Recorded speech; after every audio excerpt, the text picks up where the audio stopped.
Bueno, vamos a comenzar con el tema de nemátodos, viendo esas características, clasificación, sintomatología, desarrollo de la enfermedad y manejo. A ver qué son los nemátodos. Bueno. Los nemátodos son gusanos. Gusanos que por ejemplo están en el agua, marinos en agua dulce o en agua salada.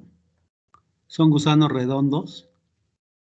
Tienen simetría bilateral, ¿qué quiere decir? Que a los dos lados del cuerpo tienen las mismas órganos o las mismas funciones. El tamaño lo podemos ver, va de 0.5 a 3 milímetros. Lo podemos ver con un microscopio de esos estereoscópicos fácilmente. El color son colores transparentes o Yalin. Yalin no es transparente. O sea, no son blancos, ni rojos, ni azules, son transparentes. Entonces podemos ver sus órganos o los aparatos que tiene, digestivo, respiratorio, simplemente observándolo con un microscopio de luz, de esos de compuesto, un microscopio compuesto. El cuerpo presenta dimorfismo sexual, son diferentes la hembra y el macho. El ciclo biológico, muy importante. La reproducción siempre se reproducen por copulación de macho y hembra. O sea, hay macho y hembra, copulan, y ahí forma la hembra huevos, y en los huevos van los estados larvales, cinco estados larvales, que el primero estado larval siempre está dentro del huevo y el segundo ya sale al suelo. Y el adulto, el estado de adulto, ¿qué diferencia hay? Los aparatos reproductivos. Entre estados larvales y adultos, los adultos ya tienen los dos estados reproductivos del macho y la hembra. Ecología son habitantes del suelo y de nichos muy húmedos, inclusive del agua, del mar y de aguas dulces. Encuentran desde climas tropicales hasta los polos. En cualquier parte donde haya suelo o agua, hay nemátodos. Son parásitos obligados, no los podemos hacer crecer en medio de cultivo. Son parásitos obligados, ¿sí? O sea que para reproducirse solamente en tejido de plantas, son biotróficos. Solamente en tejido de plantas. Bueno, el aparato bucal de los que atacan plantas viene siendo un estilete. Un estilete. Uno en forma de estoma, o sea, de esta forma, y otro en forma de diente, que viene siendo todo esto más grande. Los estiletes actúan como una aguja hipodérmica, o sea, aquí está el estilete, el estilete está hueco por dentro y le permite penetrar al tejido, sacarlo, o sea, es retráctil, este es retráctil por estos nódulos basales, es retráctil, entra y sale, le permite meterlo al tejido de las plantas y absorber los alimentos. Los que no son parásitos de plantas forman dientecillos o un tubo bucal de alimentación, pero los que atacan plantas forman estiletes. Hay dos formas, en forma de estoma y en forma de un diente que sale y absorbe igual absorbe de la planta el contenido celular. Entonces, de los que atacan plantas forman estilete. Aquí está la proporción de nemátodos en la Tierra a nivel global. El 50% son marinos, ¿sí? El 15% atacan animales y el 25% son de vida libre en el suelo. Y los que atacan planta únicamente el 10%, ¿sí? Del filo Nemathelminta. Del filo Nemathelminta, solo el 10% ataca plantas, el 15% son parásitos de animales y los demás son marinos o de vida libre. Bueno, aquí tenemos los nemátodos, la forma de los nemátodos que atacan plantas. Esto que está así en cuadritos viene siendo una raíz, ¿sí? Esto es una raíz, todo lo que está así en negro en cuadritos. Entonces vamos a ver qué forma tienen. Hay unos anillados que se alimentan por fuera de la raíz. Ojo, los que se alimentan afuera de la raíz son ectoparásitos. Y los que se alimentan por dentro de la raíz, como meloidogine, como este, es un endoparásito. O sea, tenemos ectoparásitos y endoparásitos. Su forma, por lo general, es de gusano. Los machos todos tienen forma alargada de gusano, verbiforme le llaman, verbiforme de gusano, y puede haber ectoparásitos o endoparásitos, o parásitos que únicamente son una parte de la planta. Entonces, todos los machos y muchas hembras son de forma filiforme, en forma alargada, en forma de gusano, en forma de H, con uso de los usos meridianos, así le llaman, vermiforme, forma de gusano, forma de uso, con H en forma de uso. Bueno, hay algunas hembras que se van a hinchar. Se van a hinchar porque adentro están los huevos fertilizados, como en este caso, o en este caso. Cuando la hembra está hinchada y tiene los huevos, y el estado larval 1, ya dijimos, se llaman a esas hembras enquistadas, ¿sí? Hembras enquistadas, porque están llenas de huevos fertilizados. Esos posteriormente salen y se acaba el ciclo biológico. Hay hembras también enquistadas que pueden estar ectoparásitas o endoparásitas, como meloidogine. Entonces, esa es la forma de cómo parasitan a las plantas. Bueno, son sus hábitats. Las que atacan plantas por lo general están en los suelos, obviamente, suelos donde hay raíces. Vamos a ver la anatomía de un gusano, de un nemátodo. Ojo, este anillamiento es un anillamiento falso. No es como el de la lombriz de tierra, que es verdadero. Este anillamiento es falso porque únicamente está sobre la cutícula. La cutícula viene siendo todo esto que es rica en quitina. Todo esto es rica en quitina. ¿Eh? Y es lo que protege al nemátodo de que se vaya a deshidratar, de cambios bruscos de temperatura o de humedad. Es la cutícula, que es un falso anillamiento. Bueno, eso es lo primero, la cutícula. Vamos por la cabeza. Esta viene siendo la cabeza. La cabeza, porque aquí está el estilete, que ya les dije que tiene movimiento retráctil y sirve para penetrar al tejido vegetal. Los nemátodos tienen 3 aparatos, o 4. Aparato digestivo, que es este. Aparato nervioso. Aparato reproductor tanto macho como femenino, ¿sí? Y aparato excretor. O sea, pueden excretar lo que no sirve por él en el cuerpo. Entonces vamos a ver las partes de un nemátodo, lo que veríamos al microscopio de un nemátodo. Empezamos con la cabeza, el estilete. El estilete tiene constitución también de quitina, es fuerte. Tiene un hueco aquí que le permite absorber los alimentos, el contenido celular, que llega al esófago. Este viene siendo el esófago. El esófago pues tiene la misma función para digerir alimentos. Posteriormente viene el bulbo medio. El bulbo medio, ¿qué va a hacer? Todo esto es el esófago, va a rodear al esófago. El bulbo medio, ¿para qué le sirve? Para secretar, secretar enzimas que llegan al esófago para desdoblar los alimentos del que absorbe por el estilete. Entonces, es la función del bulbo medio. Aquí ustedes pueden ver unos hilitos como anillos. Esto sigue siendo esófago. Estos anillos van a ser anillos nerviosos.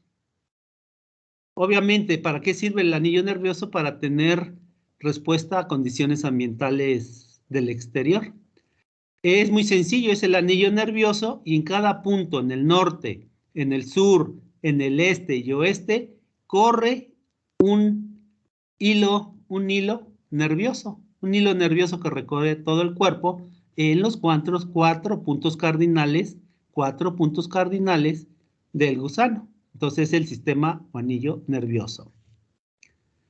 Sigue el esófago, glándulas esofágicas. Su función es hacer digeribles los alimentos, secretar enzimas para hacer digeribles los alimentos a través de este esófago tan grande, ¿sí? Entonces son glándulas esofágicas que está conectado al intestino. Este viene siendo el intestino, donde ya absorbe los nutrientes, absorbe todos los nutrientes, fíjense bien, absorbe todos los nutrientes, lo amarillo, hasta llegar al ano para desechar los nutrientes que no ocupa. Entonces el intestino es muy grande, casi toda la parte del cuerpo y llega hasta el ano. Luego la cutícula ya les platiqué, constituida de quitina. Luego para una hembra viene el ovario. Este es el ovario encima del intestino. ¿Para qué sirve el ovario? Para formar óvulos por meiosis y mitosis. En esta parte, bueno, seguimos, va a entrar la espícula, en esta parte, vamos, la vulva, penetra la espícula del macho para aventar espermatozoides. Aquí el óvulo se fertiliza y se forman los huevos. Los huevos para formar las larvas del nemátodo. Ya les dije que en el huevo queda el estado larval número 1. Entonces la cola, el ano, vagina y útero. Entonces, esto vendría siendo de una hembra su cuerpo. Ahora bien, un macho, ¿qué va a tener? Va a tener todo lo mismo, solo que el ovario pues va a ser un testículo. El testículo va a tener un espermatóforo, donde salen los espermatozoides a través, aquí tiene una pequeña, un pene en forma de hoz, que recibe el nombre de ediago, pero le pueden aquí, y entonces el pene en forma de hoz penetra la vagina, mete los espermatozoides y viene el proceso de fertilización. Y entonces eso viene siendo el cuerpo de un macho, tanto el macho como la hembra. Nomás al macho le cambian el testículo, espermatóforo, y háganle ahí un pequeño dibujo de una hoz, como una hoz, que viene siendo el pene o ediago, para lanzar los espermatozoides a la vagina de la hembra. Entonces, este es el cuerpo de un nemátodo. Ya dijimos, ya hemos visto estas varias veces, un nemátodo mide milímetros, por lo tanto es el patógeno más grande que entra a una célula vegetal. Luego el hongo, esto ya lo vimos. Ciclo biológico. El ciclo biológico de un nemátodo, ya les dije, bueno, hay óvulo, hay espermatozoide, llega la hembra, fertiliza a la hembra y dentro de la hembra se forma el huevo. El huevo va a tener el estado larval 1 dentro del huevo. Y eso es bien importante porque los huevos están cubiertos por calcio. Entonces, aunque el estado larval 1 tenga quitina, un hematicida no le va a hacer nada, porque el huevo proteja el estado larval 1. Entonces, desde que está la hembra fecundada hasta que sale el estado larval 2, que es este, tardan más o menos un mes. Si ustedes aplican un hematicida al huevo, obviamente no va a haber control, porque los nematicidas actúan sobre la quitina de los nemátodos. O sea, son órganos fosforados, por lo generalmente actúan en la quitina del nemátodo. Aquí no va a haber nada en la hembra, porque la hembra está cubierta por el tejido vegetal. Entonces sale el estado larval 1, y el estado larval 1, 2, 3, 4 y 5 y el adulto sí son susceptibles a los nematicidas. Pero si en la hembra y pone los huevos, salen los huevos y están cubiertos por calcio, que es lo que cubre a los huevos, no va a haber efecto del nematicida. Entonces aquí están los 5 estados larvales, se forma el adulto, hay copulación y ese es el ciclo de una hembra. En este caso es el de Meloidogine, que ustedes lo han visto mucho en tomate. ¿Sí? Bueno, aquí están los 5 estados larvales igual. Ahí están los huevos, la hembra pone los huevos, 1, 2, 3, 4, el estado de adulto, hay copulación y es el ciclo biológico de otro nemátodo. Bueno, ¿cómo se clasifican los nemátodos? Obviamente, los nemátodos los podemos ver, todas estas características que les platiqué, la del macho y la hembra, las podemos ver con un microscopio compuesto. Simplemente montamos el nemátodo, que es otra práctica que íbamos a hacer. Montamos el nemátodo en un portaobjeto, le ponemos glicerina, ponemos el cubreobjeto y vemos todas estas partes del nemátodo, así de sencillo, ¿eh? Entonces, ¿cómo se van a clasificar los nemátodos en base a géneros o familias? A las diferentes formas que tiene el estilete, el esófago, el bulbo medio, el intestino, los ovarios, los testículos, los huevos, etcétera. Entonces, se van a identificar en base a características morfológicas que podemos ver con un microscopio compuesto. Entonces, en base a eso, se hace la clasificación de los nemátodos que atacan plantas. No son muchos géneros, son como 40 géneros. Entonces, se va a clasificar de acuerdo a la morfología de los nemátodos. Primero, presencia de estilete, o sea, si tiene o no estilete, es parásito de plantas. Los nódulos basales, el lugar donde están puestos y la forma. El esófago, si es un esófago de 3 partes, de 2 partes, donde está puesto. El metacorpus, que es la siguiente fase del esófago, y la forma del intestino y los órganos reproductores. En base a eso se clasifican los nemátodos. Entonces, ¿qué reino es? Es el reino animal, el reino animal. Filum, el filum Nematoda o Nematelminta, que ustedes vieron en zoología. Hay dos órdenes, Tilénquida, la familia Heterodéride, por decir algo, y el género y especie Meloidogine incógnita. Esa sería la clasificación de Meloidogine, las agallas que ustedes han visto en los invernaderos de tomate en Chapingo. Reino animal, filum Nematoda, orden Tilénquida, familia Heterodéride y género y especie Meloidogine incógnita. Es el que ustedes han visto causando nódulos en invernaderos de Chapingo. Bueno, entonces, ¿cómo se van a clasificar? Estilete, no, pues no nos interesan. Sí, atacan plantas. Esófago, fíjense bien, si tiene 2 partes, es el orden Dorilaimida. Si tiene 3 partes, el orden Tilénquida, lo que vimos ahorita para Meloidogine. Si el estilete es curvo y corto, si es recto medio, si es recto largo, nódulos basales, sí o no. Tilénquida, estos son poquitos, un poco más abundantes es el orden Tilénquida. El metacorpus es grande o es chico, tenemos varios géneros, Meloidogine, Heterodera, Pratilencos, Ditilencos y Angina, pero realmente estos son los más importantes que atacan a las plantas. Entonces, así se clasifican los nemátodos en base a sus características morfológicas. ¿Qué síntomas nos van a causar? Causan síntomas en la parte aérea, obviamente, y en las raíces. En la parte aérea, ¿qué nos van a causar? Pues va a ser, como vamos a ver, el síntoma de un nemátodo en campo, porque ¿qué es lo que vamos a ver? Reducción del rendimiento, o sea, hay reducción del rendimiento. Quedan las plantas chaparras, reducidas, quedan cloróticas, hay marchitez y hay necrosis. Todo esto nos causa en la parte aérea.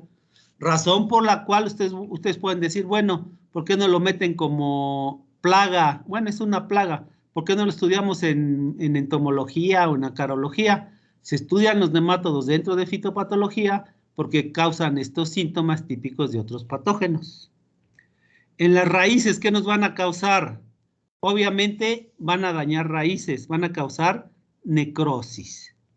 Van a causar un desarrollo anormal, una excesiva ramificación por formación de reguladores del crecimiento, citocininas y antocianinas, raíces artríticas, ¿qué quiere decir? Raíces largas, flacas, que no absorben alimentos. Y el síntoma que ustedes más conocen, nudos y agallas por la formación de ácidos giberélicos, ácidos auxinas, ácidos giberélicos y giberelinas. Entonces son grandes productores de reguladores del crecimiento al estarse alimentando de las plantas. Obviamente se juntan los síntomas de raíz y tenemos nódulos, pues vemos en la parte aérea todo esto. Entonces, por esa razón, todos los nemátodos estudian dentro de la fitopatología. Aquí vamos a ver, por ejemplo, los síntomas de raíces artríticas. Ahí están, ¿sí? O agallas, meloidogine. Hay nemátodos enquistados. Ya les dije que es un nemátodo enquistado, la hembra que tiene huevos y se pone sobre las raíces y ya no deja tener un desarrollo normal a la raíz. Nemátodos que nomás lesionan, causan necrosis en las raíces como Pratylencus. Nemátodos de bulbos y tallos como Ditilencus que pudren bulbos y tallos.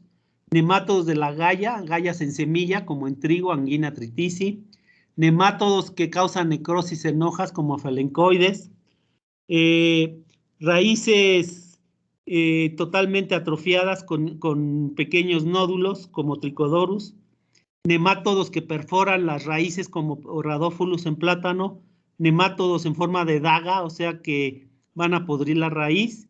Nemátodos que van a impedir el crecimiento de las plantas. O sea, hay diferentes síntomas de los nemátodos. Aquí tenemos los síntomas. 1. Lesiones en las raíces. 2. Nódulos. 3. Necrosis en la raíz principal. 4. Y 3. Raíces artríticas. Raíces que crecen mucho, pero que ya no desarrollan su función anormal. Agallas, como meloidogine. Nemátodos que perforan la raíz, como Rhadophilus. Y otra vez raíces artríticas. También hay nemátodos que llegan al cuello, llegan al gilema, los que se mueven por el gilema, que son endoparásitos, necrosando el cuello y necrosando el gilema. Entonces son los síntomas que vemos a nivel de raíz. Ojo, estos son los síntomas. ¿Cuál sería el signo? El gusano, chavos, el gusano. Obviamente a simple vista no van a ver el gusano. ¿Cómo vamos a ver el gusano de todos estos síntomas? Muy sencillo. Ustedes toman la parte afectada, cualquier parte afectada de estas, de una raíz, toman la parte afectada, lo llevan a un cuarto limpio, a un laboratorio, y seccionan, esto lo seccionan con navaja, lo van abriendo con navaja cualquiera de esas partes. Al estar abriendo con navaja, ustedes ponen la parte abierta de la raíz con navaja, en un frasco que contenga agua, Al estar abierto la parte del follaje con navaja, el agua atrae a los nemátodos y los nemátodos van a nadar a esa película de agua que está en el frasco. Proceden a ver ustedes esa película de agua en un microscopio compuesto y ahí van a ver una gran cantidad de nemátodos. Ese viene siendo el signo, y para ver signos de nemátodos en síntomas de campo de afectados por nemátodos, tienen que hacer todo eso, ir a un microscopio compuesto para poder observar cómo salen de los síntomas cantidades grandes de nemátodos que nos están causando el daño en campo. Así se ve el signo, chavos. Entonces son síntomas de raíz. Bueno, aquí tenemos hembras que están llenas de huevos. Estas hembras llenas de huevos son quistes. Lo forma el género Heterodera, el género Meloidogine, el género Globodera. Pero no pongan atención porque lo vamos a ir viendo con cada cultivo, y estos también son cursos. Ahí está la hembra enquistada. Este es el huevo. Cada uno es el huevo. ¿Por qué lo ven así como un doblez? Porque dentro está el estado larval número 1. Si ustedes aplican en este momento nematicida, que tarda un mes este estado larval número 1, aplican nematicida, pues la hembra ya está muerta porque se abrió. No van a hacer nada al huevo porque el huevo es rico en quitina y los nematicidas que se usan en México, todos actúan sobre la quitina.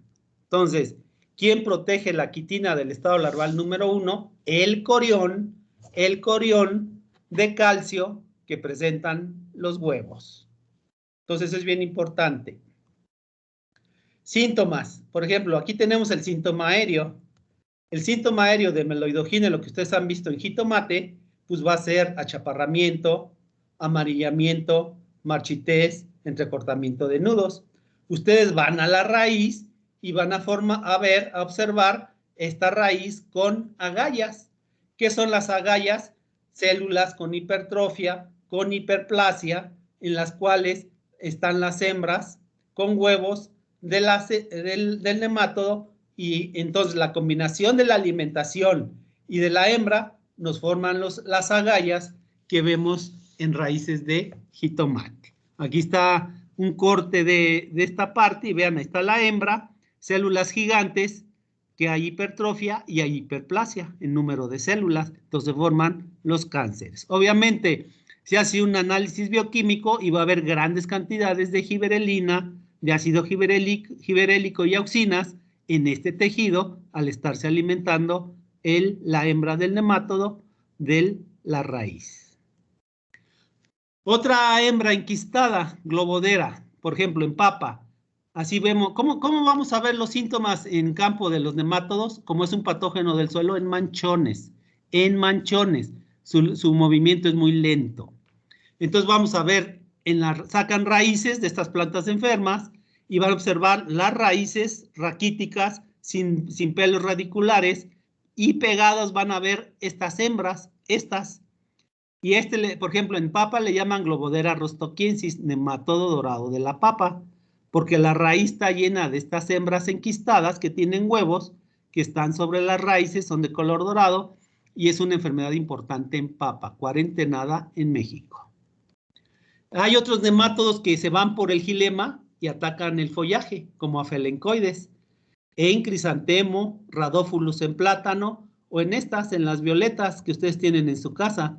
Aquí son muy atacadas por nemátodos filiformes, el género afelencoides, o radófulus en plátano, que nos va a llegar por dentro, nos llega a las hojas y va a causar tizones, necrosis del follaje. Bueno, ¿cómo se aíslan y cómo se identifican los nemátodos? Podemos aislarlos o identificarlos de la planta, como ya les dije, machacando el tejido, poniéndolo en agua, en un frasco con agua, y ahí salen nadando los nemátodos. O del suelo, práctica que ustedes ya han de haber hecho en sus prácticas de zoología. Bueno, entonces de planta observamos el síntoma. El signo viene siendo el gusano. Entonces tenemos que destruir las agallas o las raíces para ponerlo en agua y observarlo a un microscopio compuesto.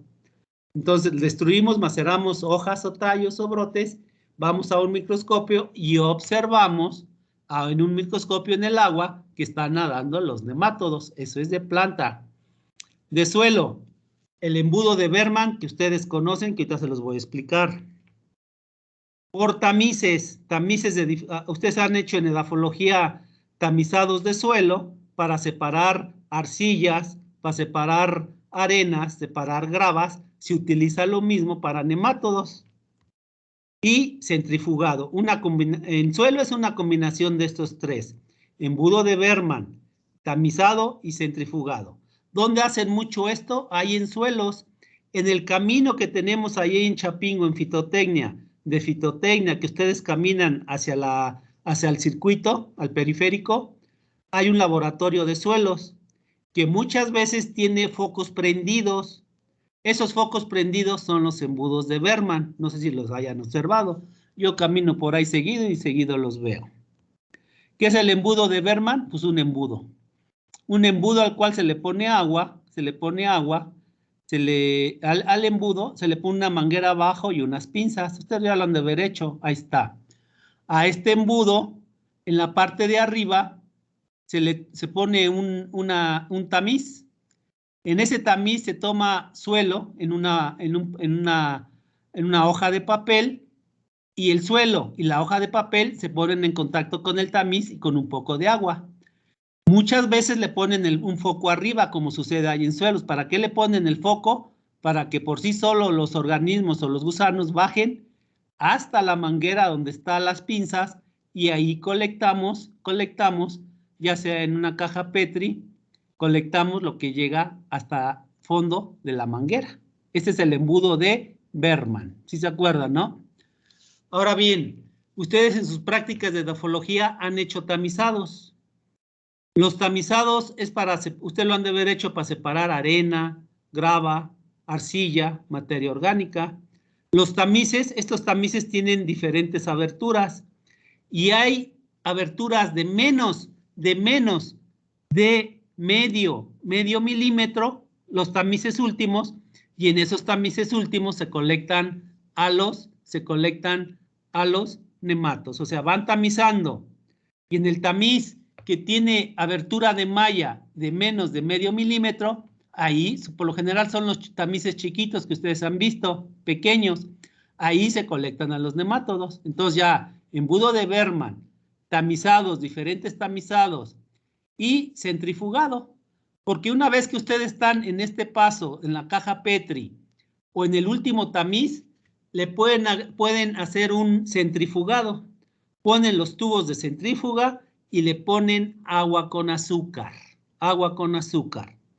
Entonces, lo van a centrifugar a 3000 revoluciones por minuto por un cuarto de hora, y el agua de azúcar ayuda que residuos y nemátodos queden en la parte de abajo.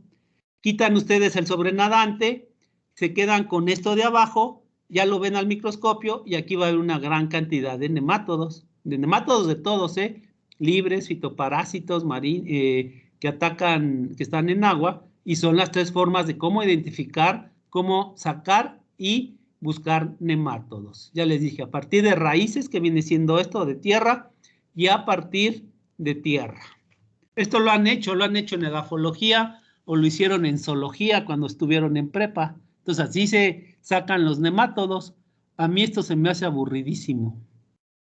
Bueno, son métodos de aislamiento y extracción de nemátodos. Bueno, aquí está el papel, ponen suelo, raíces, la malla, aquí la cabeza del embudo, con agua, lo ponen en contacto todo esto y acá ponen la manguerita con pinzas y ahí colectan lo que sale. En suelos le ponen un foco para que lo caliente y bajen por sí solo lo que está ahí en la muestra de suelo o de plantas. Entonces, extracción a partir de suelo. Bueno, ¿cómo se desarrolla la enfermedad en campo? Bueno, se disemina. ¿Cómo se disemina? Hay inóculo. ¿Cuál es el inóculo? Las larvas enquistadas, los huevos o los mismos gusanos. ¿Cómo sobreviven? Por lo general sobreviven en hembras enquistadas y en los huevos, en los rastrojos de cultivo. Los factores ambientales, como es una enfermedad, acuérdense del triángulo de la enfermedad, son importantes para que se presente la enfermedad.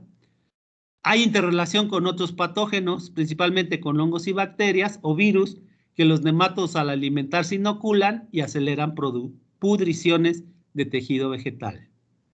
¿Cómo afectan a sus huéspedes? Pues sustrayendo los contenidos celulares de hojas, tallos, gilemas, raíces e inoculando otros patógenos que causan pudriciones.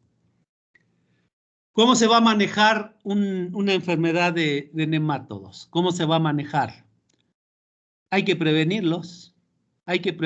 Si hay nematicidas, hay 4 nematicidas. Todo lo que utilizan ustedes para insectos, plagas del suelo, tienen acción nematicida. Nemacur, Furadán, Oxamil, Aldicar, esos son nematicidas. El problema es que todos actúan sobre la cutícula, sobre la quitina de la cutícula de los nemátodos. Métodos físicos, simplemente usar vapor de agua para esterilizar suelo, o con temperatura caliente esterilizan suelo, y ese vapor de agua, al pasarlo por el suelo, pues mata a los gusanos y a los huevos. Cultural, rotaciones de cultivos o siembra de cultivos que tienen propiedades nematicidas. 1, el tagetes o la flor de muerto que ustedes conocen. Y 2, muy buenos, y ahí les va la receta para invernadero, chao. Ya se las di, las de triturar triturar crucíferas en un tambo de 200 litros? ¿Ya se las di? Todavía no, profe. Bueno, entonces, ¿cómo van a ustedes a evitar de forma cultural o sin usar nematicidas? ¿Cómo van a controlar nemátodos en invernadero? Porque en campo es imposible. Bueno, tienen botes de 200 litros. Les ponen 1/4 parte de rastrojo de crucíferas. Agarran la crucífera del campo y la meten ahí al tambo de 200 litros. Más o menos 1/4 parte del tambo de 200 litros. Lo llenan de agua, lo tapan y dejen que se pudre ahí las crucíferas. Es agua con mucho azufre. Tiene propiedades que van a propiedades nematicidas y fungicidas. Entonces, con esa agua, ustedes van a regar sus invernaderos. No les digo con campo, porque en campo es imposible, pero en campo sí pueden ustedes hacer rotaciones con crucíferas, entierran la crucífera y tiene propiedades nematicidas y fungicidas. Las crucíferas son plantas que presentan una gran cantidad de azufre y tienen propiedades antimicrobianas. Entonces, así lo pueden hacer. Tanto en invernadero, que sí lo pueden regar con esa agua, con el tambo de 200 litros, o en campo con rotación de cultivo, con tajetes o con crucíferas.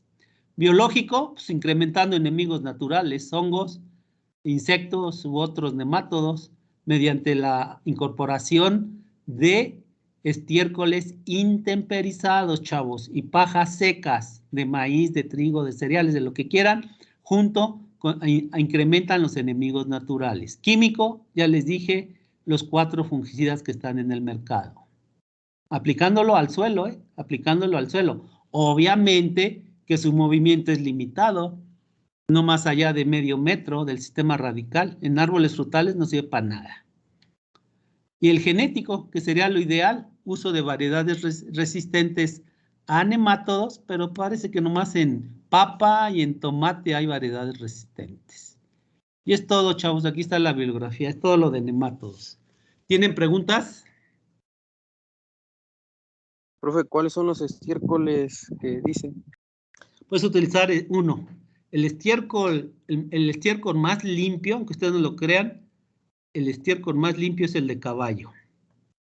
O sea, ¿qué hay que hacer? Pues hacer estercoleros, acumular el estiércol afuera de los establos y dejar que el sol los vaya tratando para que se deshidraten y se intempericen.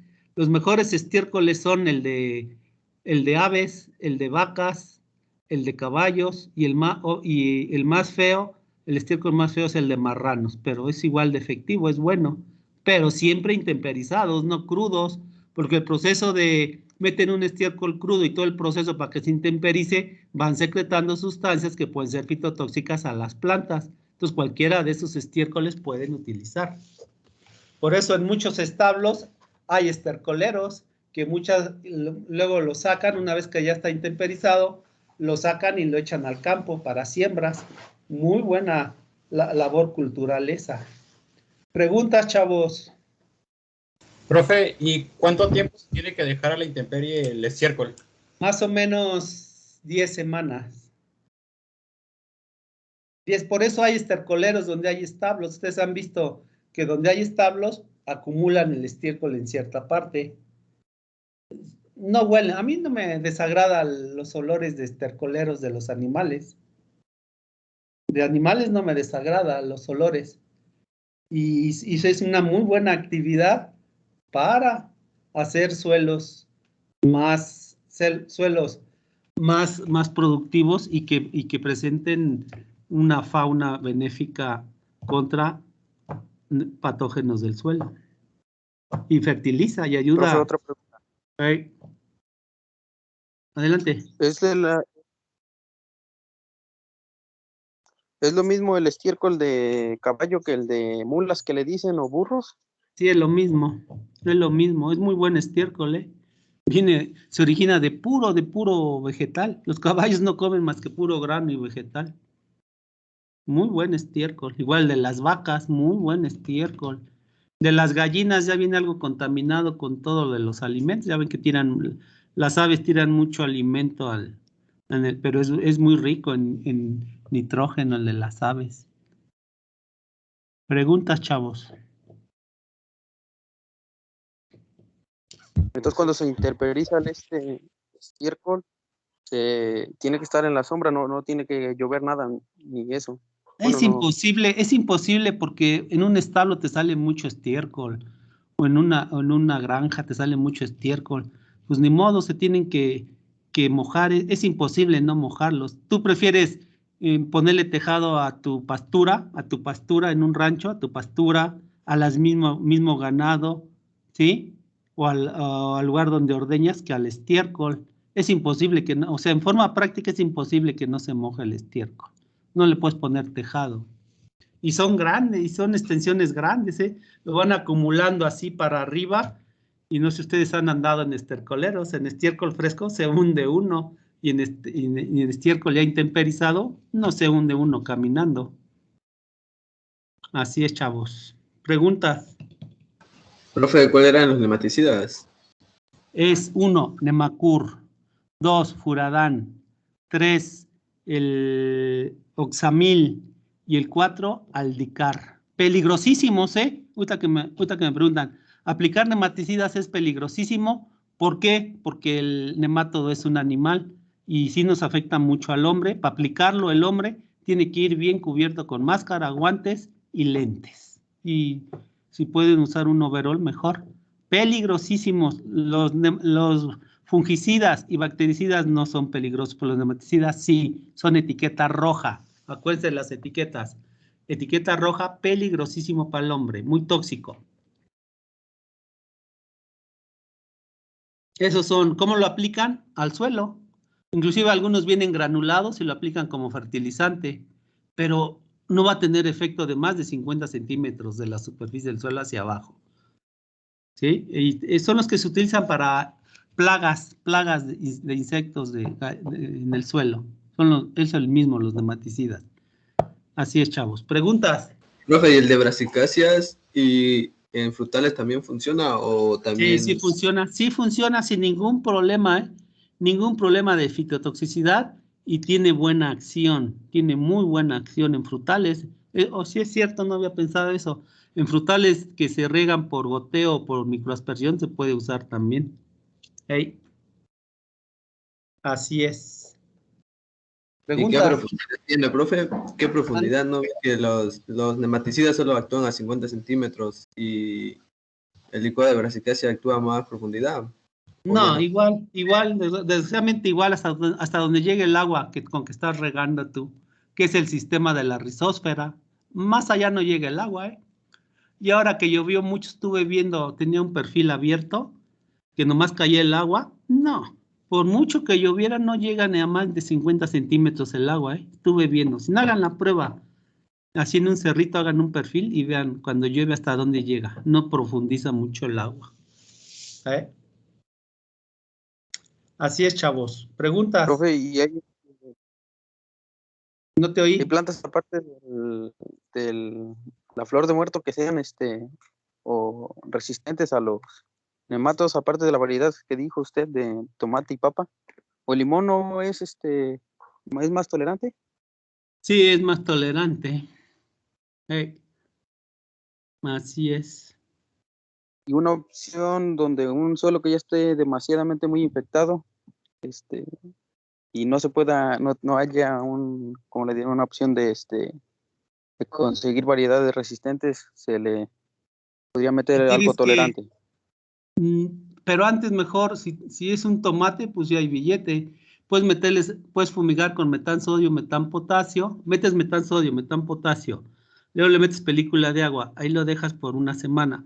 Luego quitas eso. Si es en invernadero, abierta las ventilas. Quitas eso, después de la película de agua, remueves el suelo, lo dejas ahí unas 3 semanas y metes estiércol, pajas, tricoderma y bacillus, y con eso ayudas mucho a contrapatógenos del suelo, incluidos nematodos.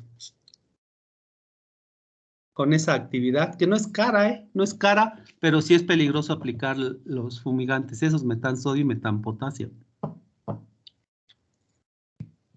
Eso podrías hacer si no hay variedades, porque si siembras, No. adelante, Perdón, siga, profe. porque si siembras en un suelo infestado, pues se te van a morir y si no son resistentes las plantas. Entonces, por eso dice hay prevención. Prevención. Preguntas, chavos. ¿Cuánto tiempo se deja reposando el de ¿Y qué tan, verde muerto y el de la brassicacia? ¿Es una semana, no? ¿O un mes? Pues puedes aplicarlo con el cultivo, o sea, aplicarlo ahí en el cultivo, antes de sembrar el cultivo y en el cultivo, y con tajetes y las crucíferas y no tienes problema, porque no son fitotóxicos. No hay problema. No son fitotóxicos. ¿Cuánto tiempo se deja en el tambo reposando Son la unas brassicacia? 3 semanas para que se pudra la crucífera ahí en el tambo de 200 litros. Unos 3 semanas y ya lo usan. Y le van agregando agua, pero ya cuando vean el agua muy diluida, pues vuelven a echar crucíferas. ¿Cualquier crucífero está bien? ¿O No te oí. Preguntas, no te oí. si el rastrojo de cualquier crucífera estaría bien para ese licuado? Sí, cualquier crucífera tiene grandes cantidades de azufre. Hagan rotaciones con crucíferas y pues mejor las que tienen venta, como la verde, ¿cómo se llama? Se me fue el nombre. Pero las crucíferas tienen buena venta. Sí, cualquier crucífera pueden sembrar sin problema. Preguntas, chavos. Preguntas. qué tan, a su criterio, qué tan eficiente, bueno, aplicarlo? Hay un producto que se nombra microorganismos de montaña. Es algo, creo que es orgánico. Es orgánico. Sí lo tienes que aplicar, pero esos organismos, como no son nativos del suelo donde lo estás aplicando, tiene que haber colonización. Va a ser muy lenta la actuar de esos microorganismos. O sea, para que tenga éxito un control biológico, tiene que haber colonización del sustrato donde se está aplicando. Y eso sí es tardado. Eso es tardado, chavos. Tienen que tardarse unas 2, 3 meses. Si se adaptan esos microorganismos a esos suelos. Si no hay adaptación, no, pues no sirvió de nada la aplicación. Entonces, el control biológico tiene que haber colonización. No es tan fácil, no es tan fácil. Tiene que haber colonización del ambiente donde lo están aplicando. ¿Qué es colonización? Que se reproduzcan los enemigos naturales y se adapten a las condiciones climáticas de ambiente donde lo están aplicando. ¿Sí? Entonces hay que ver todo eso, o sea, todo eso hay que tratarlo con cuidado, no hay que decir, no, echa esto y vas a tener control efectivo. No, chavos, no. Hay que buscarle lo que ya está estudiado y acuérdense que muchos agentes biológicos son activadores de la resistencia sistémica adquirida. Y uno muy comprobado es el de Bayer, no sé, yo no tengo nada que ver con Bayer, pero sí es bueno, se llama Serenade. Serenade de Bayer, que es un bacillus, pero el problema es que es muy caro, es muy caro. O los tricodermas que venden ahí en las compañías, son activadores de resistencia sistémica adquirida y hay algo de control directo. Entonces hay que tener cuidado con eso. Preguntas, chavos. ¿Tienen preguntas? ¿Tienen preguntas de nematodos? Bueno, entonces ya nomás nos falta ver hongos que vemos el viernes. Si no hay preguntas, nos vemos el viernes. Hasta luego. Sale, profe, hasta el Saludos, viernes.